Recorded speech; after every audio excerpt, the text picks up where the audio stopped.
Hello everyone. तो previous session को हम लोग आगे कंटिन्यू करते हैं। ठीक है, यहाँ पे इस क्वेश्चन में हमें दिया हुआ है कि हमारे पास एक कर्व है y इक्वल टू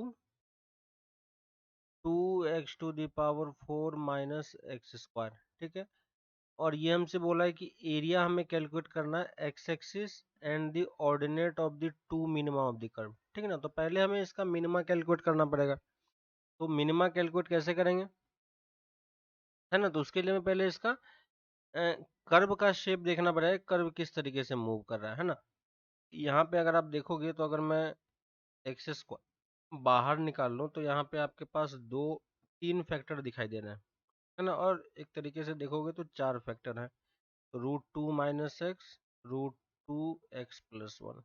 ठीक है, अब क्योंकि यहाँ पे सिंपल फैक्टर हमें दिख रहा है, तो जब भी हमें फैक्टर दिख रहा है और लीनियर फैक्टर के टर्म में है ना, तो हम इसका जो वेवी कर्व होगा, कर्व का शेप भी उसी फॉर्मेट का रहता है ना। तो यहाँ से देखो, पहला जो हमारे पास इक्वेशन आ रही है ना, यहाँ से जो पहला आपके पास टर्म आ रहा है, और ये पॉइंट कौन सा आएगा, -1/√2। ठीक है, ये 1/√2, और यहाँ पे कहीं पे बीच में 0 होगा। ठीक है, अगर इसको आप कोऑर्डिनेट एक्सिस पे प्लॉट करो तो ये पॉइंट का लोकेशन ये हो जाएगा, इस पॉइंट का लोकेशन ये हो जाएगा। ठीक है, सारे x के कोफिशिएंट पॉजिटिव है तो हमें अपर साइड से स्टार्ट करना है ना। x पे यानी इस जगह पे रूट की बात देखोगे तो इसमें x की पावर ऑड है ना।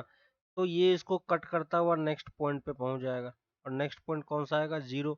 0 पे देखो पावर इवन है, यानी ये फिर से इसी पॉइंट से वापस मुड़ जाएगा, और फिर ये कहाँ चला जाएगा, इस वाले से आगे मूव कर जाएगा। तो जो आपका कर्व दिखेगा वो इस फॉर्मेट का कुछ दिखेगा। ठीक है, तो इसको मैं अच्छे से ड्रॉ कर देता हूँ। तो ये आपका जो कर्व का शेप होगा वो कुछ इस तरीके का दिखाई पड़ेगा, है ना। ऐसा कुछ हमारा शेप होने वाला है। तो इस शेप की अगर हम बात करें तो यहाँ पे हमारे पास जो कर्व है, ये हमारा कर्व इस फॉर्मेट का हो गया, है ना। अब यहाँ से देखो, ऑर्डिनेट मिनिमा कहाँ पे मिल रहा है हमें, मिनिमा इस वाले पॉइंट पे मिल रहा है। ठीक है, और यहाँ पे इस वाले पॉइंट पे मिल रहा है। तो जो आपको एरिया कैलकुलेट करना है वो एक्चुअली में ये वाला एरिया का कैलकुलेशन हमें करना है ना। ये वाला एरिया हमें कैलकुलेट करना है।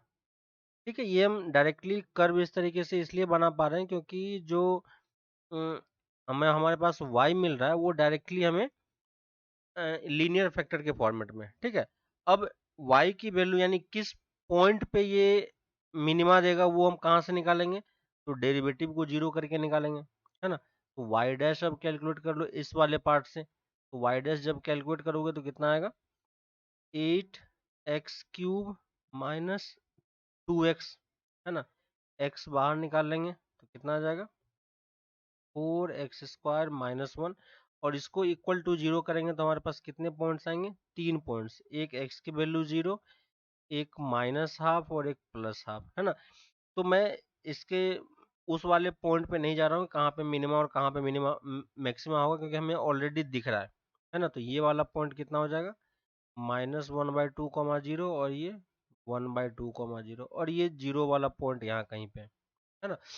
तो सिंपली अब हमें एरिया कैलकुलेशन करना है, क्योंकि कर्व पूरी तरीके से सिमेट्रिक है अबाउट वाई एक्सिस, तो हमें सिंपली एक पार्ट में एरिया कैलकुलेशन करना है और उसको हम 2 से मल्टीप्लाई कर देंगे, है ना। तो इस वाले पार्ट का एरिया अगर हम निकाले तो क्या हो जाएगा, integration of y dx 0 to half.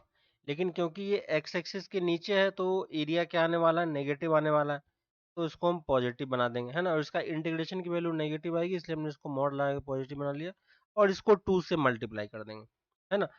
तो सिंपल सा ये क्या बन जाएगा, integration 0 to half 2x⁴ minus x² dx, है ना। और यहाँ से ये इंटीग्रेशन आप इजीली कर पाओगे, कोई प्रॉब्लम नहीं होगी। तो कितना हो जाएगा, ये 2/5 x⁵ माइनस x³ 3, और लिमिट 0 टू हाफ। ठीक है, इसको आप कैलकुलेट करके देखना, ये 7/120 आ जाता है ना। तो कौन सा ऑप्शन मैच कर जाएगा? B option. ठीक है, उसके बाद बाकी कैलकुलेशन है तो आप कर पाओगे। मेन चीज था कि कर्व हमें प्लॉट करना। कर्व एक्चुअली में डायरेक्टली इस तरीके से प्लॉट नहीं होता है, लेकिन क्योंकि यहाँ पे लीनियर फैक्टर हमें दिख रहा था, तो वेवी कर्व जिस तरीके से मूव करेगा वही आपका कर्व का भी शेप होगा, है ना। तो ऑलमोस्ट आपका कर्व इसी शेप का मूव करने वाला है। ठीक है, नेक्स्ट आते हैं। इस वाले में दिया हुआ है, if for a plane x y z intercepts are 8, 4 and 4, ठीक है, respectively, then the length of the perpendicular from the origin. ठीक है, तो इंटरसेप्ट फॉर्म में प्लेन का इक्वेशन हमें लिखना आता है ना। इंटरसेप्ट फॉर्म ऑफ प्लेन क्या लिखेंगे? एक्स बाई ए 8 है, plus y by 4 plus z by 4 equal to 1। ठीक है, अब इसको आप एलसीएम लेके सॉल्व कर लो तो थोड़ा सा आसान सा इक्वेशन आपको दिखेगा। तो ये कितनी हो जाएगी? X plus twice y plus twice z equal to 8। तो ये हमारा प्लेन का इक्वेशन हो गया। और प्लेन का इक्वेशन का ओरिजिन से डिस्टेंस निकालना है, यानी हमारे पास पॉइंट कौन सा है? 0,0,0। तो इस पॉइंट से हमें इसका डिस्टेंस निकालना है। तो प्लेन से पॉइंट का डिस्टेंस का फॉर्मूला सेम वही होता है जो प्लेन से लाइन का फॉर्मेट होता है। फॉर्मेट सेम होता है, बस एक एक्स्ट्रा टर्म यहाँ पे जनरेट हो रहा है। ठीक है, तो लाइन का इक्वेशन अगर इस फॉर्मेट का है, याद होगा आपको, a x plus b y plus C equal to 0। तो ओरिजिन से डिस्टेंस हम कैसे निकालते हैं? √a² प्लस बी स्क्वायर का मॉड। याद है? यहाँ पे बस एक्स्ट्रा पॉइंट क्या ऐड हुआ है? एक जेड का टर्म ऐड हुआ है, तो बस यहाँ पे c² ऐड कर दोगे तो आपका सेम फॉर्मूला वो बन जाएगा। ठीक है, तो डिस्टेंस यहाँ पे हम यूज कर सकते हैं, निकाल सकते हैं, distance of the plane from the origin. तो क्या हो जाएगा? ये वाला है, पहले हम इसको 8 को इस तरफ लेके आ जाएंगे और ये इक्वेशन मेरा ये बन गया। अब ओरिजिन को इसमें पुट कर दो तो हमारा क्या आ जाएगा? -8 divided by square root of x का कोफिशिएंट का स्क्वायर प्लस वाई के कोफिशिएंट का स्क्वायर प्लस जेड के कोफिशिएंट का स्क्वायर। और क्योंकि डिस्टेंस है तो बाहर में फिर मॉड यूज कर लेंगे, है ना। तो यही हमारी डी की वैल्यू हो गई। डी कितना आ जाएगा? 8/4 प्लस 4 प्लस 1 9। तो स्क्वायर रूट ऑफ 9 कितना दे देगा? 3। तो डिस्टेंस कितनी आ गई? 3, है ना। तो प्लेन और 3D में जो प्लेन होता है और 2D में जो लाइन होता है वो दोनों सिमिलर तरीके से बिहेव करता है ना। जितना फॉर्मूला आपका उसके लिए वैलिड है, सेम टाइप का फॉर्मूला आप यहाँ पे भी चेक कर सकते हो, है ना। तो सेम टाइप का फॉर्मूला आपको मिलेगा। तो अगर दोनों चीज को रिलेट कर पाओ तो काफी इजी हो जाएगा दोनों चीजों को समझना। ठीक है, नेक्स्ट आते हैं हम लोग नेक्स्ट क्वेश्चन पे। If f x equal to this is continuous in -1 to 1। ठीक है, ये -1 से 1 के बीच में कंटिन्यूअस है। ठीक है, अब -1 से 1 के बीच में कंटिन्यूअस, इसका मतलब इस बीच के हर एक पॉइंट पे कंटिन्यूअस होगा, है ना। और अगर हर एक पॉइंट पे कंटिन्यूअस है और ये जो ब्रांच फंक्शन है, ये ब्रांच फंक्शन कहाँ पे ब्रेक हो रहा है? 0 पे। तो ये 0 पे भी कंटिन्यूअस होगा। और अगर 0 पे कंटिन्यूअस है तो हम कंटिन्यूटी यूज कर सकते हैं, limit x tending to 0 minus of f x equal to, है ना, ये हमने लिमिट का कंडीशन यूज किया 0 प्लस एफ एक्स, है ना। लिमिट अगर फंक्शन कंटिन्यूअस है तो उसका लिमिट भी एग्जिस्ट करेगा। तो ये हमने दोनों लिमिट के एग्जिस्ट करा दिया। तो यहाँ पे पहले वाले पार्ट के लिए क्या हो जाएगा? x tending to 0, f x 0 minus के लिए कौन सा वाला पार्ट यूज करेंगे? 4 plus a x square root minus 4 minus a x divided by x. और राइट हैंड साइड के लिए क्या हो जाएगा? Limit x tending to 0, 3x plus 2 upon x minus 8। ठीक है, यहाँ पे आप ध्यान दोगे कि यहाँ पे मैंने माइनस और प्लस यूज किया था, यहाँ पे मैं सिंपली x टेंडिंग टू 0 लिख रहा हूँ। क्यों? क्योंकि मैंने fx के जगह पे कॉरस्पॉन्डिंग लेफ्ट हैंड साइड और राइट हैंड साइड का फंक्शन मैंने चूज कर लिया। ठीक है, राइट हैंड साइड में देखोगे कि कोई प्रॉब्लम ही नहीं है फंक्शन में, ठीक है, तो simply x equal to 0 put करके आप आंसर निकाल सकते हो। तो राइट हैंड साइड से वैल्यू कितनी आ जाएगी, -1/4, है ना। Simply x equal to 0 put कर देना है। लेफ्ट हैंड साइड में जब x इक्वल टू 0 पुट करोगे तो ये 0/0 फॉर्मेट का बन रहा है ना। और क्योंकि स्क्वायर रूट का टर्म दिख रहा है तो हम यहाँ पे क्या यूज कर सकते हैं, रेशनलाइजेशन। तो ये चीज क्या हो जाएगी, 4 + ax - 4 + ax divided by x, और इसी का काउंटर पार्ट हम नीचे लिख सकते हैं 4 + ax, यानी हमने किया क्या, square root of 4 + ax plus square root of 4 - ax से मल्टीप्लाई डिवाइड किया, तो ऊपर में a² - b² का टर्म बन गया। ये दोनों टर्म देखो कैंसिल हो गया, x से x भी कैंसिल हो गया। ठीक है, अब x टेंडिंग टू 0 पुट करेंगे तो कोई प्रॉब्लम नहीं है। तो लेफ्ट हैंड साइड की वैल्यू कितनी हो जाएगी, ऊपर में ट्वाइस a बन जाएगा, है ना। a और a ट्वाइस a दे देगा, तो twice a divided by x equal to 0 put करेंगे तो 2 + 2 4 यहाँ से आ जाएगा, तो इक्वल टू -1/4, है ना। तो यहाँ से a की वैल्यू कितनी आ जाएगी, a इक्वल टू -1/2। तो कौन सा ऑप्शन हो जाएगा, डी ऑप्शन हमारा मैच कर जाता है ना। तो सिंपल कंटिन्यूअस था इसलिए लिमिट भी एग्जिस्ट करेगा, है ना। तो हमारे पास ये कंडीशन होती है, लिमिट, कंटिन्यूटी एंड डिफरेंशिएबिलिटी। ठीक है, तो लिमिट अगर एग्जिस्ट करेगा तो हम कंटिन्यूटी की बात करेंगे, अगर फंक्शन कंटिन्यूअस होगा तो हम डिफरेंशिएबिलिटी की बात करते हैं। ठीक है, लेकिन अगर फंक्शन डिफरेंशिएबल है तो वो कंटिन्यूअस भी होगा और लिमिट भी एग्जिस्ट करेगा। तो बस यही कंडीशन हमने यहाँ पे यूज की। ठीक है, नेक्स्ट क्वेश्चन पे आते हैं। The relation R is defined in the set, हमारे पास सेट, एक सेट दिया हुआ है। ठीक है, रिलेशन याद होगा आपको कि एक सेट के बीच में डिफाइन होती है, तो सेट हमें दिया हुआ है। ठीक है, यानी आर किसके बीच में डिफाइन है, ए टू ए में डिफाइन है। अब आर जो हमें दिया हुआ है वो क्या है, a, b फॉर्मेट का होगा, ऑर्डर्ड पेयर है, और b इक्वल टू क्या होना चाहिए, a+1। ए और b किसको बिलोंग करेगा, सेट ए को। ठीक है, तो अब आर में कौन कौन सा एलिमेंट होगा वो हम लिख सकते हैं, क्योंकि सेट ए में कम ही एलिमेंट है। तो देखो a इक्वल टू अगर 1 होगी तो b की वैल्यू कितनी हो जाएगी, 2। तो ये 1, 2 हो सकता है। a इक्वल टू अगर 2 हो जाएगा तो ये 2, 3, वैसे ही 3, 4, है ना, वैसे ही 4, 5 और 5, 6। ठीक है, ए की वैल्यू मैं 6 नहीं पुट कर सकता हूँ, क्यों, क्योंकि अगर ए की वैल्यू 6 पुट करेंगे तो बी 7 हो जाएगा, और ए और बी दोनों सेट ए को बिलोंग कर रहा है, तो वो यहाँ पे नहीं आएगा। ठीक है, और हमें अब चेक करना है रिफ्लेक्सिव, ट्रांजिटिव, सिमेट्रिक। ठीक है, तो पहले रिफ्लेक्सिव के लिए चेक करते हैं। रिफ्लेक्सिव के लिए कंडीशन याद होगा आपको, 4a belong to a, are में लाई करना चाहिए। ठीक है, ए में देखो हमारे पास 6 एलिमेंट है, तो 1, 1, 2, 2, 3, 3, 4, 4, 5, और 6, सारे लाई करने चाहिए, और इसमें से कोई भी एलिमेंट आर में नहीं है तो ये रिफ्लेक्सिव तो नहीं होगा।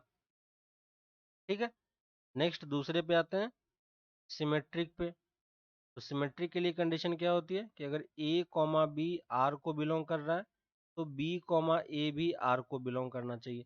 यहाँ पे देखो 1, 2 है, लेकिन इसमें कहीं पे 2, 1 नहीं है ना, तो ये सिमेट्रिक भी नहीं है। ट्रांजिटिव पे आ जाते हैं, तो ट्रांजिटिव के लिए कंडीशन क्या होती है, अगर a, b आर को बिलोंग कर रहा है एंड b, c आर को बिलोंग कर रहा है, तो हम क्या बोल सकते हैं, a, c भी आर को बिलोंग करनी चाहिए। तो कोई सा भी ले लो, 1, 2 और 2, 3 आर को बिलोंग कर रहा है, लेकिन 1, 3 कहीं भी इस रिलेशन में नहीं है ना, तो ये ट्रांजिटिव भी नहीं है। तो कौन सा ऑप्शन हो जाएगा, जो तीनों नहीं होना चाहिए। तो R is neither reflexive not symmetric not transitive, तो कौन सा ऑप्शन हो जाएगा, ए ऑप्शन यहाँ पे मैच कर जाएगा। ठीक है, नेक्स्ट आते हैं, इंडेफिनिट इंटीग्रेशन का क्वेश्चन है।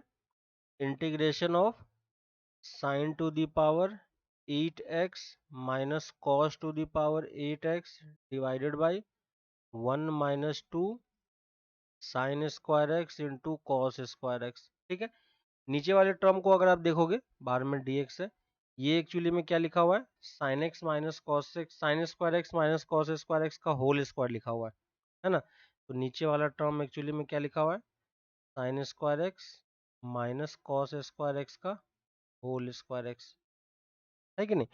और ऊपर वाले टर्म को अगर हम फैक्टर करें तो पावर 4 में ये फैक्टराइज हो जाएगा, sign to the power 4x plus cos two the power 4x। ठीक है, sign to the power 4x plus cos two the power 4x into sine to the power 4x minus cos two the power 4x। ठीक है, और नीचे वाले term को break नहीं करो तो यहाँ से देखो आपको इजी सा टर्म एक दिख जाएगा। ठीक है, 1 minus 2 sine square x into cos square x. ठीक है, वो नीचे वाला उसका फैक्टर नहीं होगा। यहाँ पे देखो इस वाले टर्म को हम अगर सॉल्व करें, sign to the power 4x plus cos two the power 4x, इसमें अगर मैं minus 2 sine square x cos square x plus 2 sine square x cos square x अगर लिखें तो ये तीनों टर्म मिलके क्या दे देगा, sine square x plus cos square x का whole square minus 2 sine square x cos square x, और ये क्या बन जाएगा 1 minus 2 sine square x cos square x. यानी ये वाला टर्म और ये वाला टर्म एक्चुअली में क्या है, सेम चीज लिखी हुई है कि नहीं, ये दोनों चीज सेम है इसलिए ये दोनों टर्म कैंसिल हो जाएगा और ये dx हो गया। यानी हमारे पास सिर्फ बचा क्या, sign to the power 4x minus cos two the power 4x। इसको भी हम ब्रेक कर सकते हैं, sign square x plus cos square x into sine square x minus cos square x. ठीक है, dx, ये वैल्यू फिर से 1 हो गई। तो फाइनली ये इंटीग्रेशन क्या लिखा हुआ है, sign square x minus cos square x, और ये वैल्यू क्या होती है, minus times cos twice x dx।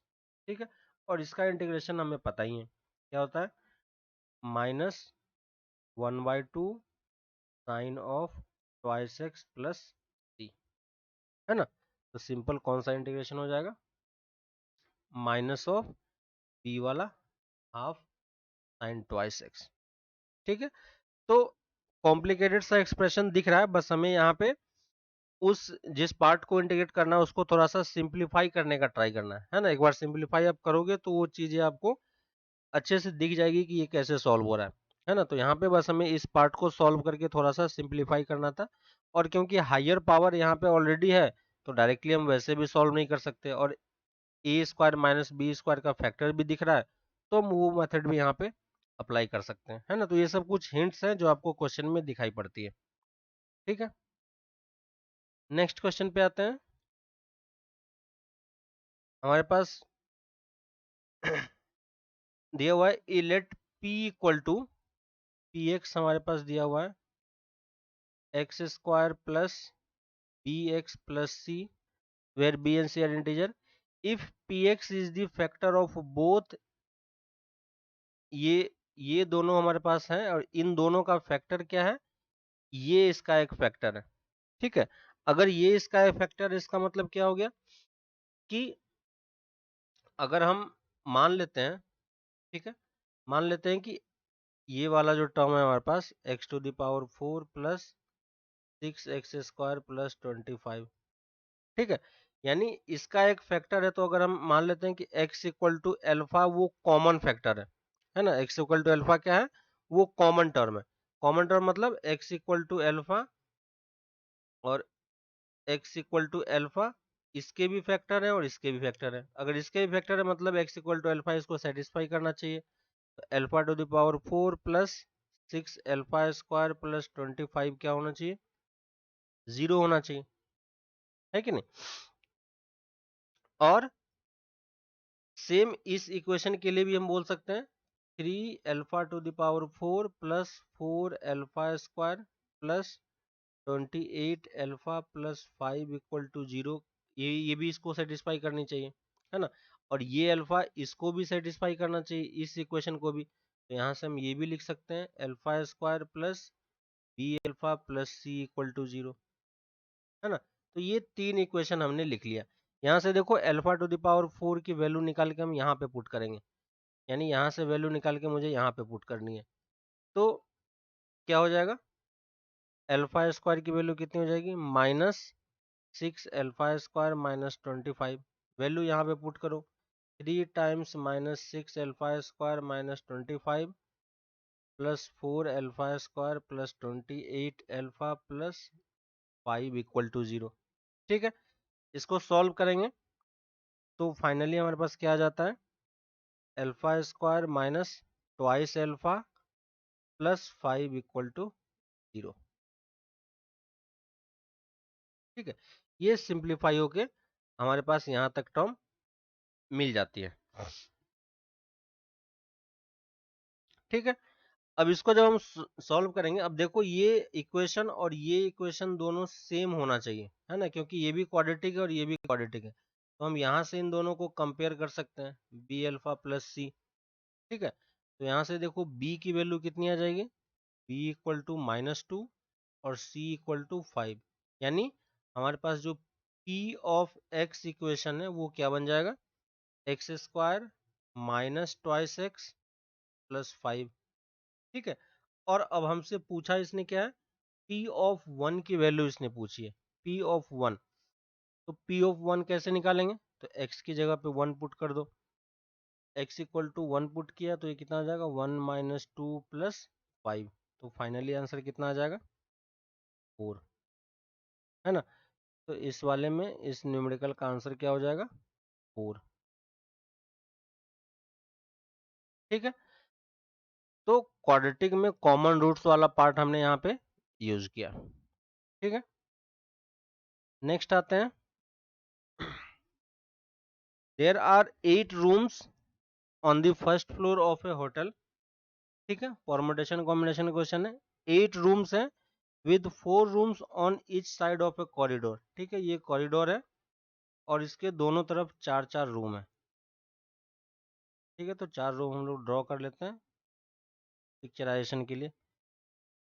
Each room is exactly opposite to one another, तो जस्ट इसके सामने, यानी आमने सामने रूम है, 8 रूम। ठीक है, अब ये बोल रहा है कि 4 guest has to be accommodated, 4 guest has to be accommodated in 4 of the 8 rooms. ठीक है, 4 गेस्ट है, सबको एक एक सिंगल रूम चाहिए, such that no 2 guest are in the adjacent room. ठीक है, 2 गेस्ट जो है वो एडजेसेंट रूम में नहीं होने चाहिए, अगर कोई एक यहाँ होगा तो फिर हम उसको यहाँ नहीं डाल सकते हैं। और दूसरा बोल रहा है कि अपोजिट रूम में भी नहीं होने चाहिए, यानी ये अगर किसी ने यहाँ पे बैठ गया तो इसके सामने भी नहीं बैठना चाहिए, है ना, इस तरीके का कंडीशन वो बोल रहा है। If n is the number of ways in which guest can be accommodated then n/6 kilo, यानी हमें कितने तरीके से अरेंज कर सकते हैं। तो सबसे पहली चीज तो हमें ये देखनी है कि जो हमारे पास क्योंकि 8 रूम है और 8 में से 4 गेस्ट हमारे पास बैठने वाले हैं, है ना, तो उसको हम कितने तरीके से ये चीज कर सकते हैं, है ना। तो देखो यहाँ पे, अगर मैं यहाँ पे बोलूं कि मान लो कि पहला गेस्ट यहाँ पे बैठ जाता है, ठीक है, फर्स्ट गेस्ट अगर यहाँ पे बैठ गया तो दूसरा गेस्ट कहाँ पे बैठना होगा, यहाँ पे नहीं बैठ सकता क्योंकि अपोजिट नहीं होगा, यहाँ पे भी नहीं बैठ सकता है तो उसे यहीं पे बैठना पड़ेगा, है ना। और फिर थर्ड गेस्ट कहाँ पे बैठेगा, यहाँ पे, और फोर्थ गेस्ट यहाँ पे। एक ये पॉसिबिलिटी हो सकती है, और दूसरी पॉसिबिलिटी, फिर से यहाँ पे दूसरा एक डायग्राम ड्रॉ कर लेते हैं। ठीक है, और यहाँ पे अब दूसरी पॉसिबिलिटी क्या हो सकती है, अगर मैंने किसी को यहाँ पे बिठा दिया तो दूसरा यहाँ पे बैठेगा, फिर यहाँ पे बैठेगा और यहाँ पे बैठेगा। सिर्फ यही 2 पॉसिबिलिटी हो सकती है ना, एक ये तो या तो ये होगा और दूसरा ये होगा, बाकी और कोई मेथड पॉसिबल नहीं है जिसके थ्रू हम उसको बिठा सके। ठीक है, लेकिन इस 4 प्लेसेस पे कोई भी कहीं भी बैठ सकता है ना।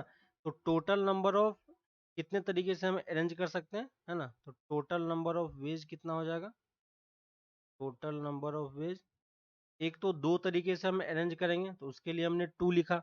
ठीक है, और 4 प्लेस पे 4 गेस्ट को अरेंज करने का तरीका 4 फैक्टोरियल, है ना। यही किसकी वैल्यू हो गई, कैपिटल एन की, कैपिटल एन की वैल्यू कितनी आ गई, 2 × 4 × 3 × 2 हमें किसकी वैल्यू निकालनी है, n/6 की। कितना हो जाएगा, 4 × 3 × 2/6 कैंसिल होके कितना आ जाएगा, 8। तो यहाँ पे क्या फिल हो जाएगा, 8, है ना। तो 8 तरीके n/6 की वैल्यू यहाँ पे 8 निकल के आ जाएगी। ठीक है, तो ये दो पॉसिबिलिटी होती है, ये दो पॉसिबिलिटी हमें थोड़ा सा चेक करना पड़ेगा। ठीक है, नेक्स्ट क्वेश्चन पे आते हैं। नेक्स्ट है हमारे पास कि हमारे पास एक फंक्शन डिफाइन है 1 to ∞ से 2 to ∞, और डिफरेंशिएबल फंक्शन है। ठीक है, f(1) की वैल्यू हमें दे रखी है। तो f(1) कितना है हमारे पास, f(1) है 1/3, और एक इक्वेशन को ये सेटिस्फाई कर रहा है। तो वो इक्वेशन क्या है, 6 times integration of 1 to x f(t) dt equal to 3x f(x) minus x³ है ना, और ये x greater than equal to 1 के लिए। तो हमें 3 टाइम्स f(2) चाहिए। f(2) निकालने के लिए पहले हमें फंक्शन निकालना पड़ेगा। इस टाइप के क्वेश्चन हमने पहले भी किए थे, जहाँ पे इंटीग्रेशन के अंदर फंक्शन फंसा होता है। तो हमें क्या यूज करना चाहिए, लेबनिज रूल, ताकि हम इसको इंटीग्रेशन के साइन से बाहर निकाल सके। तो हम क्या करेंगे, डिफरेंशिएट करेंगे बोथ साइड, है ना।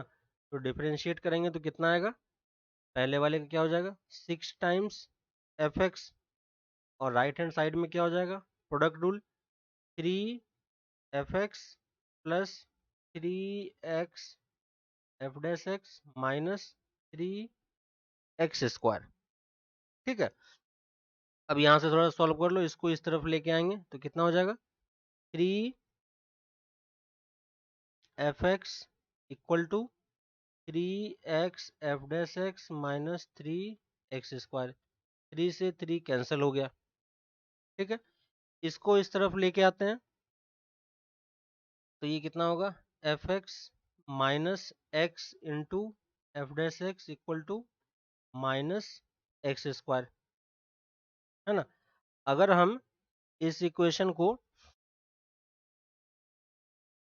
x² से डिवाइड कर दें, ठीक है, अगर इसको x² से डिवाइड कर दो और माइनस x² से डिवाइड कर दो, तो ये देखो कितना आ जाएगा, f(x) बाई x, है ना, f(x)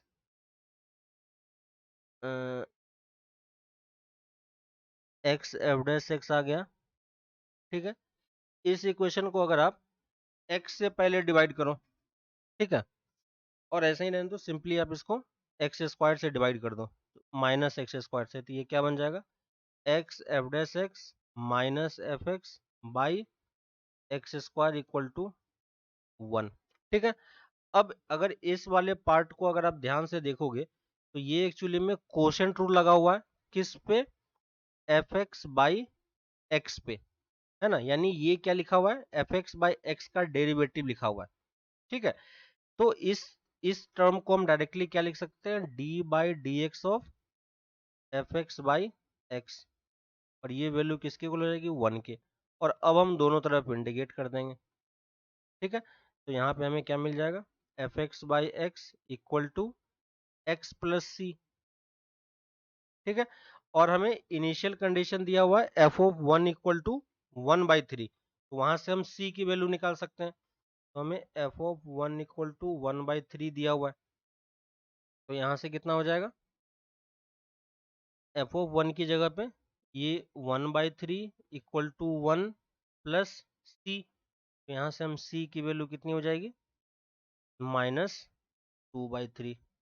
ठीक है, तो हमारा जो f(x) हो जाएगा वो क्या हो जाएगा, f(x) equal to x² minus 2/3x। ठीक है, और हमसे निकालने के लिए क्या बोला गया है, 3 टाइम्स f(2), तो पहले f(2) निकाल लेते हैं। तो f(2) कितना हो जाएगा, 4 माइनस 4/3, तो कितना आ जाएगा, 8/3, और हमें क्या निकालना है, 3 टाइम्स f(2), तो 3 टाइम्स f(2) क्या हो जाएगा, 8, है ना। तो यहाँ पे हमारे पास आंसर क्या आ जाएगा फाइनल, यहाँ पे 8 हमें फिल कर देना है है ना। इजी सा आपको समझ में आ रहा है कि हमें क्या करना है। तो जब भी इंटीग्रेशन में फंक्शन फंसा रहे और उसको बाहर निकालना हो तो हमें इस तरीके से अप्लाई करना होता है। ठीक है, नेक्स्ट क्वेश्चन पे आते हैं। हमारे पास y दिया हुआ है और हमें dy/dx निकालना है। तो पहले हम y, क्योंकि इनवर्स के फॉर्मेट में है तो इसको हम थोड़ा सा पहले सिंप्लीफाई करके देख लेते हैं कि क्या आ रहा है। ठीक है, डायरेक्टली अगर करने जाएंगे तो काफ़ी डिफिकल्ट हो जाता है। तो टेन इनवर्स की वैल्यू कितनी हो जाएगी, 1 minus sine x upon cos x. ठीक है, tan inverse 1 minus sine x है, इसको हम क्या कर सकते हैं, ब्रेक कर सकते हैं परफेक्ट स्क्वायर के फॉर्मेट में, है ना। तो इसको क्या लिखा जा सकता है, sign square x by to, one के जगह पे ये लिखा जा सकता है ना। और minus two sine x by two into cos x by to, ये भी लिखा जा सकता है। और नीचे वाले टर्म को हम cos square x by to minus sign square x by to में ब्रेक कर सकते हैं। ठीक है, तो ऊपर वाला टर्म देखो क्या बन रहा है हमारा, एक परफेक्ट स्क्वायर बन रहा है, tan inverse of sine x by to minus cos x by to का होल स्क्वायर। ठीक है, यही टर्म बनेगा।